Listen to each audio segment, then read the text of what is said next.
Dans cette cinquième séquence, nous allons considérer que notre module est terminé, vérifié, et que nous voulons en préparer son export pour le mettre à disposition sur une plateforme de gestion de formation, encore appelée LMS, pour Learning Management System. On ouvre cette fenêtre à partir du menu Projet, Propriété Projet. Votre plan de travail, ou encore écran en cours d'édition, se ferme, laissant place à la fenêtre Propriété du module. Si une modification avait été faite sur l'écran de travail en cours, Innovae Publisher Pro vous aurait proposé de l'enregistrer avant de le fermer. Cette fenêtre comporte 4 onglets dont nous ne ferons pas l'ensemble de la description dans cette séquence.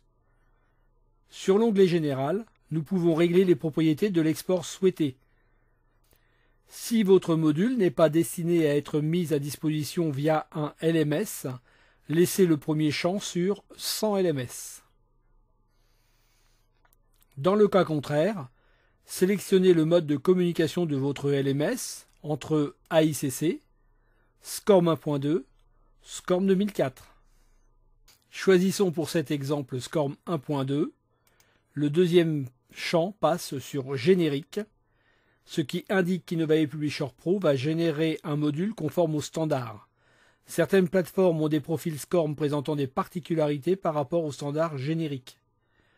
Une des grandes forces d'Innovae Publisher Pro sur le marché du e-learning, c'est de pouvoir proposer des profils particuliers si nécessaire, comme je vous le montre ici pour cet ensemble de plateformes. Aussi, si votre LMS pose quelques problèmes avec d'autres éditeurs de contenu, vous pourrez vous affranchir de ces problèmes avec Innovae Publisher Pro.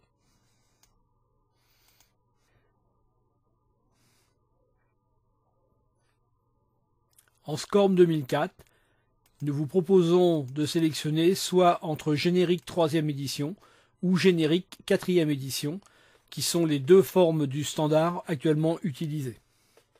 La partie suivante de la fenêtre vous permet de définir les conditions de la complétion qui déterminent la vue complète d'un module.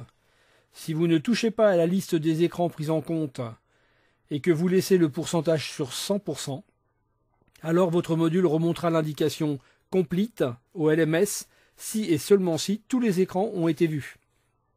Si dans votre module, vous avez créé des écrans optionnels, vous pouvez, via la liste des écrans, désélectionner ceux-ci afin qu'ils ne soient pas pris en compte dans l'indicateur de complétion de votre module. Innovae Publisher Pro permet de différencier un module de type test qui remonte un score global au LMS d'un module de type cours qui, lui, ne remonte pas de score. Si le choix est, comme par défaut, sur test, vous pouvez sélectionner le pourcentage à partir duquel votre module sera considéré comme réussi. Si vous ne gérez pas de score dans votre module, vous pouvez passer en mode cours. Néanmoins, et pour être compatible avec la plus grande diversité de LMS, même en mode cours, vous pouvez forcer l'indicateur de réussite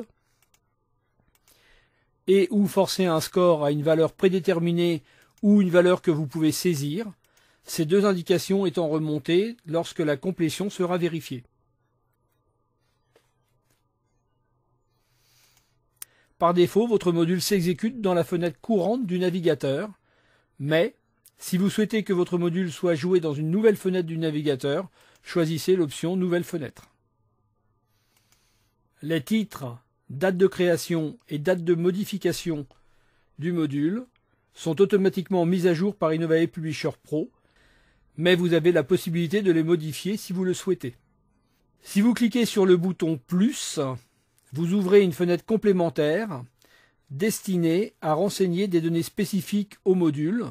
Vous envoyez un exemple dans ce module de démonstration. Ces données sont des métadonnées conformes aux spécifications LOM, Learning Object Metadata, de l'IEE 1484.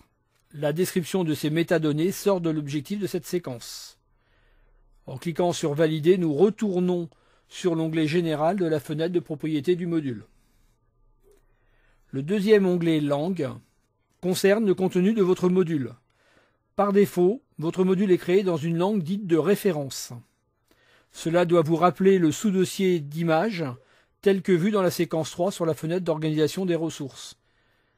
Si nous souhaitons faire une localisation dans notre module dans une autre langue, nous sélectionnons celle-ci avec le bouton Ajouter, puis avec la liste des 152 langues normalisées ISO.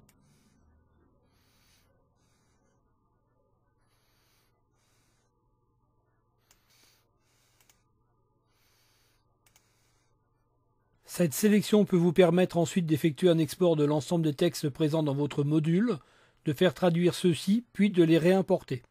Là également, nous ne restons dans cette découverte qu'au niveau des principes. La localisation complète d'un module dépasse les objectifs que nous nous sommes fixés dans ce programme de découverte. Le dernier onglet que nous explorerons partiellement est l'onglet Export. Le système d'analyse d'images intégré à Innovae Publisher Pro permet de vous proposer une compression des images JPEG lors de l'export de votre module. Il est déconseillé de régler cette compression en dessous de 80-84%, la compression JPEG étant par nature destructive. L'effet de cette compression est l'allègement du poids de vos images, ce qui améliore la fluidité de votre module en ligne et donc réduit les temps de chargement des images. Si votre module est destiné à être mis à disposition via un LMS, sélectionnez Fichier zip, puisque c'est généralement le format d'import des plateformes. La sélection de l'arborescence des fichiers, quant à elle, permet de générer une version locale non zippée de votre module export sur votre micro-ordinateur à des fins de test avant l'intégration de votre module dans un LMS. Les autres champs dépassent le niveau découverte ou ne correspondent plus à des pratiques techniques actuelles. Il est possible qu'ils soient supprimés dans une prochaine version. Refermez la fenêtre de propriété du module en validant celle-ci. Cela a pour effet de recharger l'écran courant en mode édition. Pour faire l'export, la commande se trouve dans le menu Projet. Comme vous le constatez ici, cette commande est inaccessible si vous êtes en mode évaluation.